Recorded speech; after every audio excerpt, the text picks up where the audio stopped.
오늘 하나님이 주시는 말씀은 창세기 1장 1절에서 25절 말씀입니다. 1절에서 5절, 20절에서 25절 말씀 읽도록 하겠습니다. 태초에 하나님이 천지를 창조하셨다. 땅이 혼돈하고 공허하며 어둠이 깊음 위에 있고 하나님의 영은 물 위에 움직이고 계셨다. 하나님이 말씀하시기를 빛이 생겨라 하시니 빛이 생겼다. 그 빛이 하나님 보시기에 좋았다. 하나님이 빛과 어둠을 나누셔서 빛을 낮이라고 하시고 어둠을 밤이라고 하셨다. 저녁이 되고 아침이 되니 하루가 지났다. 20절입니다. 하나님이 말씀하시기를 물은 생물을 번성하게 하고 새들은 땅 위 하늘 창공을 날아다녀라 하셨다. 하나님이 커다란 바다 짐승들과 물에서 번성하는 움직이는 모든 생물을 그 종류대로 창조하시고 날개 달린 모든 새를 그 종류대로 창조하셨다. 하나님 보시기에 좋았다. 하나님이 이것들에게 복을 베푸시며 말씀하시기를 생육하고 번성하여 여러 바닷물에 충만하여라. 새들도 땅 위에 번성하여라 하셨다. 저녁이 되고 아침이 되니 다섯째 날이 지났다. 하나님이 말씀하시기를 땅은 생물을 그 종류대로 내어라. 집 짐승과 기어다니는 것과 들 짐승을 그 종류대로 내어라 하시니 그대로 되었다. 하나님이 들 짐승을 그 종류대로 집 짐승도 그 종류대로 들에 사는 모든 길 짐승도 그 종류대로 만드셨다. 하나님 보시기에 좋았다. 아멘. 하나님께서 주시는 말씀입니다. 네, 새해가 되었습니다. 네, 2022년 새해가 되었는데요. 오늘 이제 첫 번째 통합 예배로 예배를 드리게 되었습니다. 그래서 청소년들 좌석을 이쪽으로 이렇게 정했어요. 그래서 우리 청소년들 앞에 앉아 있는데 환영합니다.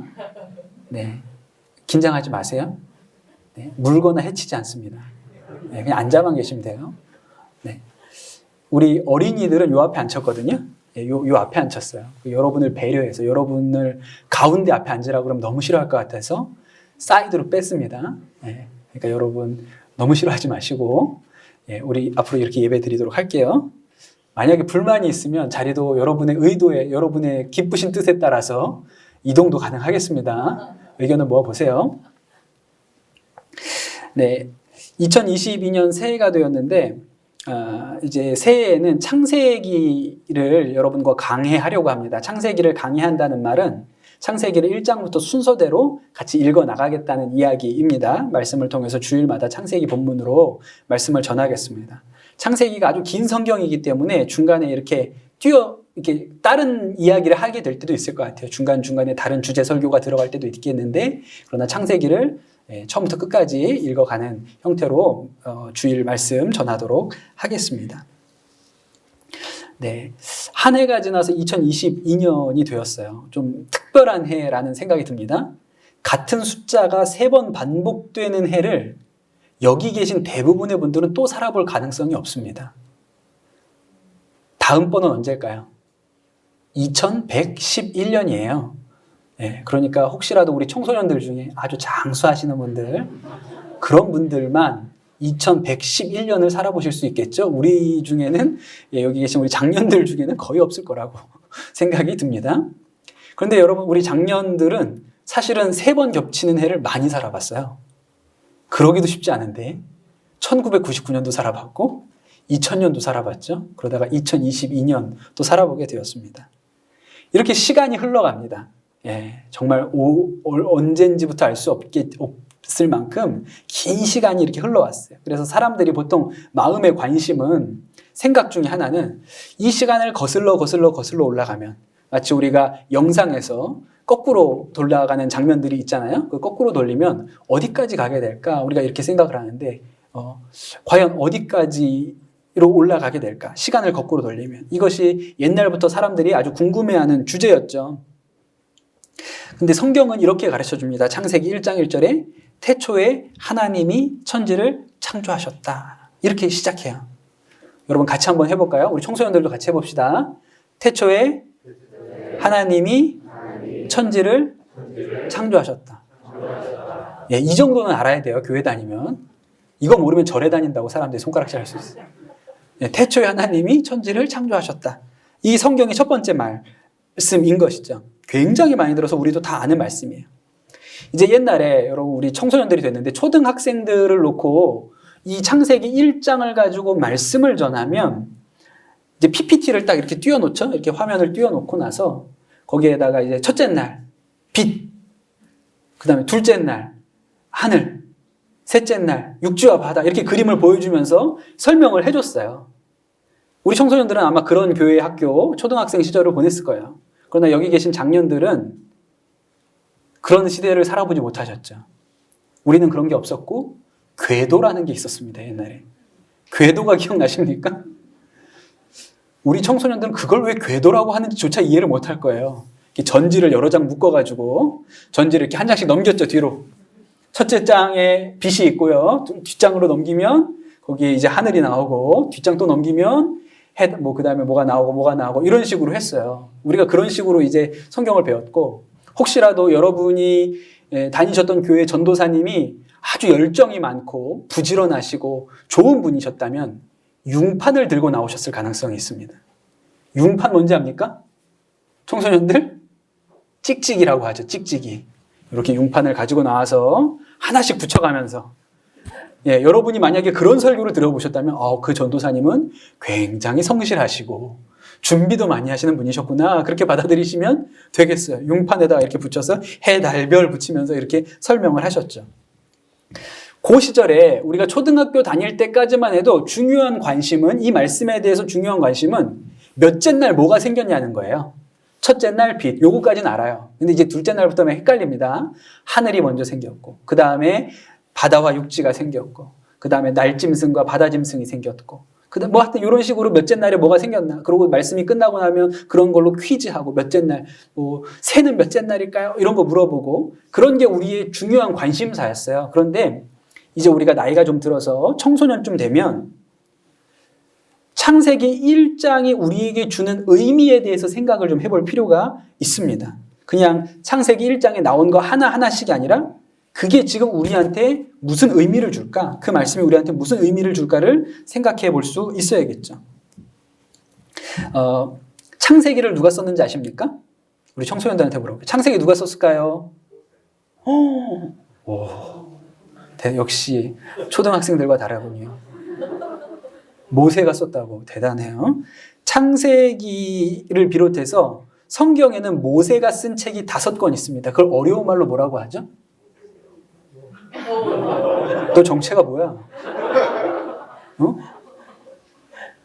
학원 다녔어? 모세오경이라고 해요. 5권의 책을 모세오경이라고 해요. 그럼 한번 물어볼게요. 모세가 창세기를 썼는데 그럼 모세는 하나님이 창조하는 걸 봤을까요? 봤을까요? 못 봤을까요? 그건 학원에서 안 가르쳐줬습니까? 만약에 모세가 창조되는 것을 봤다면 모세가 아담보다 빠른 거죠. 모세가 아담보다 빠른 거예요. 그러니까 모세는 못 봤습니다. 그런데 모세가 못 봤는데 어떻게 썼을까요? 지어서? 그렇지 않죠. 모세는 하나님을 대면한 사람이라고 그랬어요. 하나님을 대면하여 이야기를 들은 사람이라고 했으니까 하나님께서 모세에게 창조로부터 그들이 이집트에 살 때까지의 이야기를 해주신 것이고 그 이야기를 모세가 기록을 한 것이 창세기입니다. 그러면 여기서 또 어려운 질문. 여기까지 모세가 썼다는 것까지는 알았는데 모세가 처음 창세기를 썼는데요. 여기서 두 번째 어려운 질문은 그럼 모세가 쓴 첫 창세기를 읽었던 사람은 누굴까요? 처음으로. 모세가 썼던 그 창세기를 읽은 사람은 누굴까요? 어렵죠. 모세랑 같이 출애굽한 사람들이죠. 모세가 그 히브리 사람들, 이집트에서 종살이 하던 히브리인들을 데리고 이제 가나안 땅으로 가는 기간이 있었죠. 40년 동안 갔는데 그 기간 동안에 아마도 이 창세기를 썼을 것이고 그 같이 이동하던 무리들, 히브리 사람들이 이 창세기를 처음 읽었던 사람들일 거예요. 근데 여러분, 이 창세기를 처음 읽었던 히브리 사람들이 이 말씀, 태초에 하나님이 천지를 창조하셨다는 말씀을 읽었을 때 그들에게 이 말씀이 대단히 충격적이었습니다. 완전히 새로운 얘기, 들어보지 못한 이야기였어요. 그 전까지 이 히브리인들은 이집트에서 430년 동안 종살이를 하고 있었거든요. 그래서 그들은 이집트 문화에 대해서 대단히 익숙하고 잘 알고 있었습니다. 이집트는 아주 힘센 왕이 다스리는 나라였죠. 그걸 성경에서는 바로라고 하고 우리가 보통 세상에서 접할 때는 파라오라고 부릅니다. 그리고 그 이집트는 여러 신이 존재했어요. 그 중에 제일 큰 신은 태양의 신 아텐 신이었고 파라오는 그 아텐 신의 아들이라고 불려졌죠. 그렇게 수많은 신들이 존재하는 이집트에서 세상은 신들이 전쟁을 하다가 싸움을 하다가 결혼을 하고 사랑을 하고 불륜을 하고 뭐 이러면서 세상이 만들어진 거예요. 그런 세상이 만들어진 이야기에 대해서 히브리인들도 익숙하게 잘 알고 있었죠. 왜냐하면 430년을 그 땅에서 살았으니까요. 당시에 이 이스라엘 백성들이 이집트를 탈출할 때 세계는 딱 두 덩어리가 있었어요. 세계라고 불릴 만한 데가 하나는 이집트였고요. 하나는 사막 너머, 사우디아라비아 사막 너머에 있는 메소포타미아라는 지역이었어요. 그렇게 세계가 딱 두 개밖에 없었거든요. 메소포타미아도 똑같았어요. 메소포타미아는 강력한 왕권을 가지고 있지는 않았지만 거기도 여러 개의 신이 존재했고 그 신들이 싸우고 전쟁하고 결혼하고 미워하고 이혼하고 이러면서 세상이 만들어졌다는 이야기는 메소포타미아에도 있었고 이집트에도 있었던 거예요. 그러니 당대의 세상을 살아가는 대부분의 사람들은 세상은 신들이 여러 신들이 이러쿵저러쿵 하다가 이렇게 만들어진 거구나 이렇게 알고 있었던 것이죠. 그런데 히브리인들이 이집트를 탈출해서 광야에 들어와서 모세를 통하여 하나님의 말씀을 딱 들었는데 그런 게 아니고 여호와 하나님이 천지를 창조하셨다. 그 얘기를 하는 거예요. 굉장히 충격적이죠. 우리는 이 말씀에 대해서 익숙하지만 당시의 히브리인들은 지금까지 그들이 들었던 수많은 창조에 대한 이야기와 완전히 다른 성격의 이야기를 들은 거예요. 그 충격은 어마어마한 것입니다. 또 왜 이게 충격적이냐면 그들이 섬겼던 신들이라고 불리는 존재가 이런 거예요. 태양신, 달신. 태양신은 이집트에서 큰 신이고 달신은 메소포타미아에서 큰 신이었어요. 별들도 신이었고요. 강물, 바람, 바다 이런 게 다 신이라 그랬거든요. 게다가 힘센 동물들도 신이었어요. 하다못해 이집트에서는 개구리도 신이었습니다. 헤케트라고 불렀죠. 그런데 성경은 뭐라고 얘기했냐면 하나님은 이렇게 히브리인들에게 가르쳐준 거예요. 그 모든 것이 피조물이란다.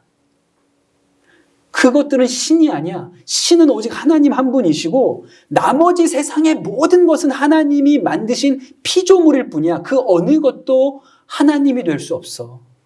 라고 설명을 해준 거예요. 엄청나게 충격적이죠. 이것은 당시 세상이 가지고 있었던 생각, 관념들을 확 뒤집어 엎는 얘기였어요. 이 세상 모든 것, 인간을 비롯해 왕도, 바다도, 산도, 태양도, 별도 다 피조물일 뿐이라고 설명을 해줬으니까요. 그런데 여러분, 지금 우리는 2022년을 살고 있지 않습니까? 대한민국에서. 그런데 오늘 우리가 읽은 이 창세기 말씀은 여전히 이 대한민국을 살아가는 우리에게도 충격적인 말씀이에요. 우리에게 굉장히 충격적이죠. 물론 우리는 다신 문화 속에서 살지 않습니다. 우리 중에 해와 달과 별이 신이라고 생각하는 사람 없어요. 교회 안 다녀도 그렇게 생각 안 합니다. 개구리 섬기는 사람 없어요. 잡아먹을 생각은 해도 개구리를 누가 섬깁니까? 그런데 지금 우리가 사는 세상은 그 옛날과는 완전히 다르죠. 옛날에는 신이 많다고 그랬는데 지금은 신은 없다고 말하는 세상에 우리가 살고 있는 거예요. 하나님이 없다고 말하는 문화 가운데 살고 있어요. 우리 청소년들은 익숙할 거예요. 보세요. 학교를 한번 생각해 봅시다. 학교에서 하나님을 배웁니까? 안 배웁니까? 안 배워요. 창조도 배우지 않습니다. 대한민국은 유치원부터 고등학교까지 학생들이 뭘 배워야 하는지 정해놓았습니다. 정부에서. 그것을 교과 과정이라고 하고 대한민국 학생이라면 다 그 공부를 해야 돼요. 크게 다르지 않습니다. 제주도에 살든 강원도에 살든 울릉도에 살든 어디 살든 상관없이 대한민국 학생이라면 일정한 교과 과정을 배우도록 정해놨어요. 정부에서. 그래서 그 교과 과목에 성경은 들어가 있지 않습니다. 성경을 아는 일이 굉장히 중요한 일임에도 불구하고 교과 과정에 성경은 들어가 있지 않아요. 그러니까 안 배우죠. 그리고 이런 일을 멋있게 이렇게 표현합니다. 대한민국의 교육과정은 중립적이다 이렇게 설명해요. 대한민국의 교육과정은 중립적이에요. 중립적이라는 말은 누구 편도 안 된다는 거예요. 이 교육과정이. 대한민국에는 기독교만 있는 게 아니라 불교도 있고요. 무속신앙도 있고요. 유교도 있고요. 요새는 외국에서도 사람들이 많이 들어와서 이슬람교도도 꽤 있다고 해요. 여러 종교가 있어요. 우리는 그 여러 종교 중에 누구의 편도 들지 않고 중립적입니다. 성경만 안 나오는 게 아니에요. 금강경도 안 나와요. 코란도 안 나와요. 그러니까 대한민국의 교과 과정은 중립적입니다. 우리는 딱 중간에서 서 있는 교육 과정을 가르치는 거예요. 라고 설명하죠. 그런데 질문이 있는 거예요. 정말 중립적일까요? 우리가 배우고 있는 교과 과정이? 어느 종교의 편도 안 드니까 중립적이라고 말하지만 그게 아니라 이렇게 생각을 해보면요. 이쪽에는 하나님이 계시다는 생각이 있어요. 그것을 어려운 말로 유신론이라고 합니다. 그리고 이쪽에는 하나님이 안 계시다는 생각이 있어요.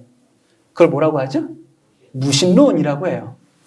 유신론과 무신론이 있어요. 그러면 대한민국 교과 과정은 유신론과 무신론의 중간에 존재할까요? 중립적이니까. 하나님이 있다는 생각과 하나님이 없다는 생각의 중간에 대한민국 교과 과정을 만들었을까요? 아니에요. 무신론 위에다 만들어놨어요. 하나님이 없다는 생각을 전제로 해서 대한민국의 교육 과정이 세워져 있죠. 그런데 어떻게 중립적입니까? 중립적이라면 둘 다 가르치든가 둘 다 가르치지 말아야죠. 그런데 무신론에 대해서 하나님이 없는 세계에 대해서는 다 설명해요. 그 위에 모든 교과 과정을 만들었어요. 그러나 하나님에 대해서, 창조에 대해서는 가르치지 않아요. 그러면서도 우리는 우리의 교육 과정이 중립적이라고 말합니다. 그리고 학교뿐만 아니라 방송, 언론, 교육기관 대부분이 무신론적인 생각 위에 그들이 가지고 있는 것들을 만들어놨어요. 그리고 실제로 보면요. 중립적이지도 않아요. 종교 간에 중립적이라고 얘기하지만 중립적이지 않아요. 가끔 예능 프로그램을 보면 이런 게 나옵니다. 템플스테이 이런 게 나와요. 나 혼자 산다에서도 얼마 전에 제가 본 것 같은데 템플스테이, 절에 가가지고 먹고 자고 이러면서 절 문화를 경험하는 거죠. 템플스테이 나와요. 그럼 교회 수련회도 나와야지. 예능에서 교회 수련회 나온 거 본 적 있어요? 우리가 더 재밌을 것 같은데 절보다. 예능거리는 우리가 훨씬 더 재밌을 것 같은데 우리가 훨씬 다이나믹하고. 그런데 교회 수련회는 공중파에 나오지 않습니다. 절 수련회는 나와요. 템플스테이라는 이름으로. 그러니 그것도 중립적이지 않아요. 실제로는.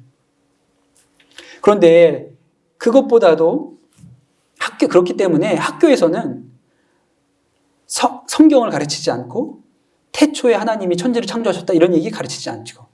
그래서 이렇게 설명해요. 처음에 대폭발이 있었어. 빅뱅이라고 하는 큰 폭발이 존재했고 그 폭발 이후로 수천만 년, 수억 년의 시간이 흐르면서 오늘날과 같은 세상이 만들어진 거야 라고 설명을 해요. 그럼 왜 빅뱅은 누가 만든 거냐고 얘기하지 않을까요? 누가 처음에 불을 붙여가지고 터진 거예요? 라고는 묻지 않아요. 빅뱅이 어떻게 시작되었는지에 대해서도 설명하지 않아요. 그냥 어느 날 문득 갑자기 뻥! 그리고 세상이 만들어졌어 라고 설명을 하죠. 공중파 어떤 TV에서도 빅뱅은 나와도 창조나 하나님에 대해서는 말하지 않습니다. 왜 그렇죠? 모든 것이 무신론적인 세계관, 무신론적인 바탕에서 쌓아 올렸기 때문에 그런 것이죠. 그런데 여러분, 우리는 그런 시대를 살아가고 있는 거예요. 이런 식의 교육을 받은 지는요, 200년이 안 됐습니다. 계속 그렇게 배웠던 것 같죠? 이런 식의 학습, 이런 식의 교육 내용을 배운 지가 200년이 안 됐어요, 실제로는. 그런데 성경은 이러한 시대에 우리한테 이렇게 말씀하고 있는 것이죠. 하나님께서 태초에 천지를 창조하셨다 이렇게 가르쳐 주는 거예요. 그리고 우리는 그것을 믿습니다. 그리고 세상 모든 것들이 하나님에 의해서 만들어졌다고 우리가 믿는다면 세상을 살아가고 생각하는 방식 자체가 달라지게 돼 있어요. 왜냐하면 정말로 창조주가 계시고 우리가 그 창조주가 만드신 피조물이라면 제일 중요한 것은 창조주가 왜 우리를 만드셨지? 그리고 피조물이 우리에게 뭘 원하시는 거지? 이게 가장 중요한 질문이 되는 거예요. 이렇게 한번 설명을 해볼게요. 약간 초등학생다운 예화를 한번 써보겠습니다. 이제 우리나라가 조선시대에 이제 개항이 됐습니다. 외국 사람들이 대한민국에 들어올 수 있게 됐어요. 그리고 나서 서양 사람들이 들어왔죠. 선교사님들도 들어오고. 근데 한국에 들어왔던 어떤 서양 사람이 장터를 지나가다가 길거리에서 파는 이렇게 예쁜 항아리, 도자기를 하나 봤어요. 도자기가 아주 하얗고 동그랗고 예뻤어요. 게다가 뚜껑까지 있었어요. 야, 저걸 집에 가지고 사가지고 가서 좋은 거, 귀한 거를 좀 담으면 좋겠다 이렇게 생각을 했어요. 그리고 집에 사가지고 갔습니다. 그리고 나서 뭘 담을까 생각을 하다가 얼마 전에 옆집 사는 선교사님이 쿠키를 만들 수 있는 재료, 그 진짜 조선시대에서 구하기 어려운 건데 너무 먹고 싶었는데 그걸 좀 준 거예요. 그래서 내가 한번 여기서 만들어 봐야지. 그래서 맛있게 쿠키를 구웠습니다. 그리고 그 맛있게 구운 쿠키를 그 도자기 안에다가 잘 담아놓고 뚜껑도 있으니까 먼지 들어가지 말라고 뚜껑으로 잘 덮어놨어요. 그리고 어느 날 한국 친구가 놀러 왔어요. 조선 사람이 놀러 왔어요. 그래서 조선 사람에게 이게 서양 과자야. 이게 서양 쿠키야. 우리는 이런 거를 커피와 함께 마신단다. 이걸 얘기를 해주려고 항아리를 꺼내서 도자기를 꺼내서 뚜껑을 열어서 쿠키를 줬습니다. 이 조선 사람이 기겁을 했어요. 더럽다. 무슨 소리 하는 거야. 서양 사람들은 이걸 먹어. 이게 얼마나 귀한 건데 이걸 더럽다고 해. 야, 너 그 그릇이 뭔지 알아? 네 그 도자기가 뭔지 알아? 그거 요강이야, 요강. 요강이 뭔데? 그거 오줌 싸고 똥 싸는 거라고. 그거 방에다 놓고 오줌 싸고 똥 싸는 거 거기다가 먹을 걸 넣으면 어떡해? 그랬더니 이 서양 사람이 이해할 수 없다는 거예요. 무슨 소리야. 이렇게 예쁜 도자기에다가 똥 싸는 사람이 세상에 어딨어. 우리는 상상도 할 수 없어. 누가 거기에다가 그런 일을 해. 야, 말도 안 되는 소리 하지 말라. 그러고 둘이서 싸움에 붙은 거예요. 누가 옳으냐. 이 항아리에 이 용기의 정체가 뭐냐. 둘이서 싸움에 붙었어요. 여러분, 이 싸움은 어떻게 해결하는 게 제일 좋을까요? 장터에 가서 궤도를 2개를 그려놓고 이 용도를 양쪽에다 써놓은 다음에 쿠키 보관함이다, 이게 배변용이다 이렇게 부어놓고 스티커를 붙이세요. 그래서 더 많은 스티커를 붙인 쪽이 맞는 거로 할까요? 어떻게 하는 것이 옳은 방식입니까? 만든 사람한테 가서 물어보는 게 제일 확실한 거예요. 당신이 이 그릇을 만들 때 당신의 의도와 목적이 뭐였습니까? 라고 물어보면 그 용기의 쓰임은 그게 제일 확실한 거예요. 그래서 만들어가서 도공한테 가가지고 물어보는 거죠. 왜 만드셨어요? 그거 요강이에요. 그거 오줌 싸라고 만든 거예요. 그러면 끝난 것입니다. 여러분, 피조물이란 그런 것이죠. 사람이 어떻게 살아야 행복하고 어떻게 살아야 아름답고 가치 있게 잘 살 수 있는지는 우리가 피조물이라고 믿는다면 하나님께 물어봐야 할 질문인 거예요. 그런데 여러분, 세상은 하나님이 없다는 생각 위에 쌓아놓은 곳이죠. 그러니 이런 형태의 생각을 하지 않아요. 어떻게 사람이 행복하냐고 내가 한번 잘 생각해 볼게. 내 생각에 이렇게 하면 행복할 것 같아. 자기 나름의 기준을 만들어냅니다. 내가 행복하다면 규칙, 질서 이런 것 중요하다고 생각하잖아요. 옳은 것이나 틀린 것도 없어. 다만 다를 뿐이야. 왜? 처음부터 목적이 없으니까 그냥 다른 거지 옳고 그른 게 존재하지 않아. 내가 행복하면 그게 제일 중요한 가치야 라고 생각이 흘러갈 수밖에 없게 되는 것이죠. 예를 들어서 지금 우리가 살고 있는 세상에서 벌어지는 일이 딱 그런 거예요. 우리가 창세기를 다루면서 조금 더 자세히 하겠지만 하나님께서 세상을 창조하실 때 인간을 남자와 여자로 창조하셨어요. 인간뿐만 아니라 세상의 모든 생명 있는 것을 남자와 여자로 만드셨죠. 그러니까 하나님께서 만드신 것은 남자와 여자, 유전자로 치면 XX, XY. 2가지밖에 없는 거예요. 다른 거 뭐 있어요? 다른 게 뭐가 있냐고요. 만든 분의 의도에는요, XX와 XY 외에는 없어요. 그게 만든 분이 그렇게 만드신 거예요. 피조물인 우리가 하나님이 그렇게 만드셨다는 것을 인정하면, 남자와 여자로 살아가는 것, 남자는 남자답게, 여자는 여자답게 살아가는 것에 하나님의 계획이 있구나. 그것이 아름다운 생이구나, 삶이구나, 라고 마음에 받아들이게 되는 것이죠. 그런데 나 자신을 피조물로 여기지 않는다면 말입니다. 하나님이 만드신 존재로 여기지 않는다면 이렇게 생각해도 되는 거예요. 나는 내가 남자로 태어난 것 때문에 불행해. 나는 내가 여자로 태어나서 슬퍼. 나는 태어나기는 남자로 태어났지만 사는 건 여자로 살 거야. 나는 여자로 태어났지만 남자를 만나서 결혼하지 않고 여자와 만나서 결혼할 거야. 그래야 내 인생이 행복할 것 같거든. 세상에 옳은 것과 틀린 것은 존재하지 않아. 단지 우리는 다를 뿐이지 정해진 것은 없어. 내가 행복하면 그게 최고의 가치야 라고 생각하게 되는 거예요. 그리고 우리가 다니는 학교에서 그렇게 생각하는 것을 옳다고 가르치죠. 창조주가 없기 때문에 그런 생각이 가능한 거예요. 그런데 정말로 창조주가 계시고 우리가 피조물이라면 우리는 그렇게 살 수 없는 것이죠. 하나님께서 태초에 천지를 창조하시고 첫째 날 빛을 만드시고 둘째 날 하늘을 만드시고 쭉쭉 만드시면서 늘 만드실 때마다 그날 저녁에 한마디씩 하셨어요. 뭐라고 하셨죠? 보시기에 좋았다. 이렇게 얘기하셨어요. 하나님이 빛을 멋있는데 좋은데 이렇게 하신 거예요. 동물들을 많이 만들어 놓고 내가 생각해도 잘 만들었다. 멋있다. 이렇게 생각을 하셨다는 것이죠. 그런데 이 말씀을 뒤집으면 하나님 보시기에 좋은 것이 있다면 하나님 보시기에 좋지 않은 것도 존재한다는 거예요. 그럴 가능성도 있다는 것이죠. 하나님께서 만드신 이 세상 모든 것이 하나님의 질서와 목적대로 운행되고 돌아가는 것에 대해서 하나님이 기뻐하고 멋지다, 아름답다 이렇게 하나님께서 감탄하세요. 하나님의 질서대로 바다와 구름과 꽃, 창조주의 질서대로 움직이는 것에 대해서 하나님이 기뻐하시죠.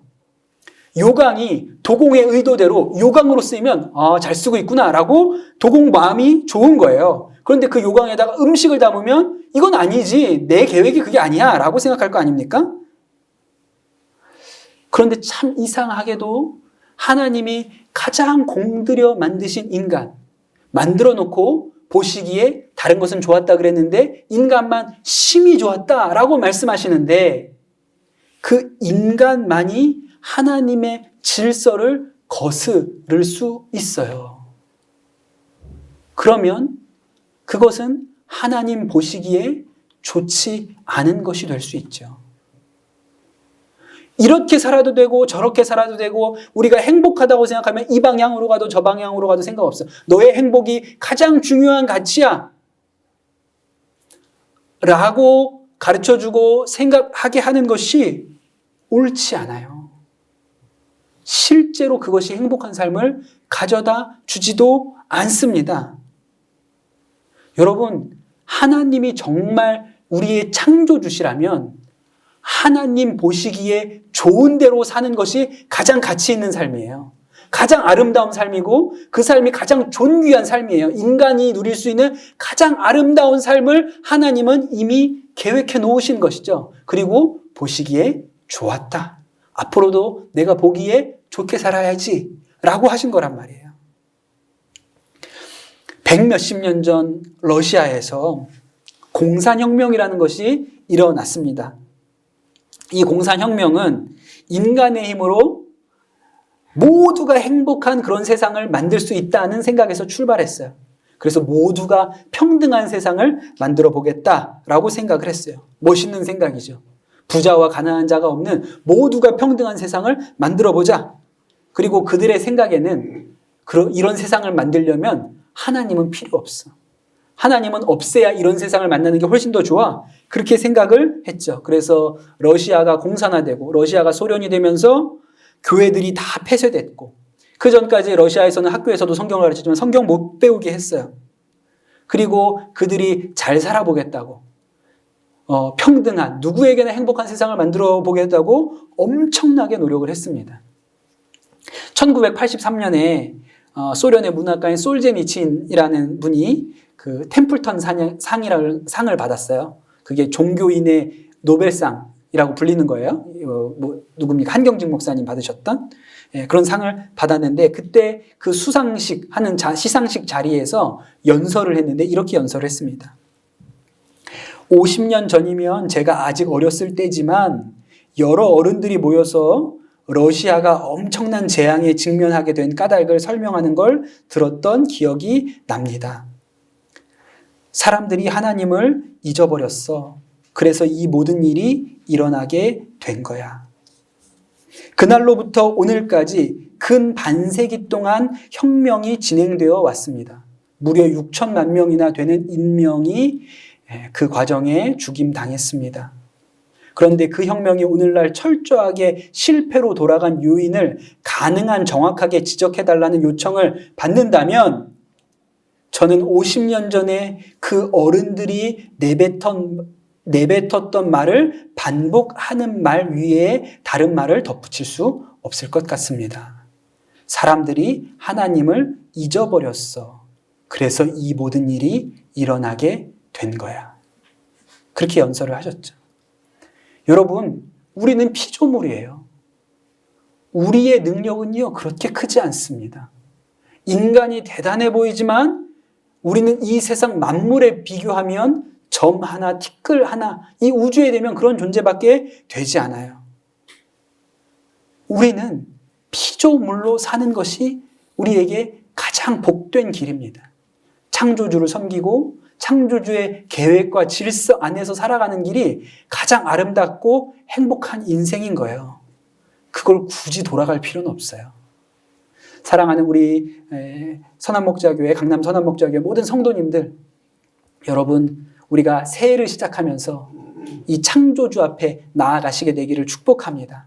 우리에게 가장 행복하고 아름다운 삶을 약속하신 주님 앞에 우리가 순종함으로 나아갑시다. 우리 청소년들, 우리가 비록 학교에서 무신론적 세계관 위에 올려진 학습을 받지요. 그러나 여러분 안에 이 하나님의 말씀, 태초에 하나님이 천지를 창조하셨다는 이 말씀이 여러분의 인생을 붙들게 되기를 예수님의 이름으로 축복합니다. 그래서 피조물로 사는 것이 얼마나 행복한 삶인지, 창조주를 따라가는 삶이 얼마나 가치 있는 삶인지 여러분에게 누려지는 은혜가 있게 되기를 축복합니다. 이 시간 함께 기도합시다. 이 시간 기도하실 때, 주님, 우리를 창조하신 주님께 감사를 드립니다. 우리는 피조물입니다. 우리가 이 세상을 살아갈 때 하나님의 계획과 하나님의 뜻 가운데 살아가게 하여 주시옵소서. 내 마음대로 살아가지 아니하고 하나님의 돌보심 가운데, 뜻 가운데 살아가게 하여 주옵소서. 이제 우리 합심해서 기도하겠습니다. 하나님 감사합니다. 새해를 시작하면서 우리에게 복된 하나님의 말씀 주신 것 감사를 드립니다. 태초에 하나님이 천지를 창조하셨다. 하나님, 이 진리의 말씀이 우리의 심령 가운데 새겨지게 하여 주시옵소서. 그리하여 하나님, 우리가 피조물로서 우리를 만드신 하나님 앞에 기쁘고 아름다운 존재로 살아가는 은혜가 있게 하여 주시옵소서. 특별히 우리 자녀들, 우리 청소년들 주님 앞에 올려놓습니다. 그들이 학교에서 무신론적인 세계관 가운데 공부하고 배우지만, 그러나 이 하나님 생명의 말씀이 그들의 마음 가운데, 심령 가운데 견고하게 심겨져서 그들이 흔들리지 아니하고 창조주를 경외하는 피조물로서 살아가게 하여 주시옵소서. 정말 간절히 바라는 것은 그들이 세상의 가르침과 문화를 거스를 수 있는 믿음의 힘이 있는 아이들이 되도록 축복하여 주옵소서. 감사합니다. 모든 말씀 우리 주 예수 그리스도의 이름으로 기도드립니다. 아멘.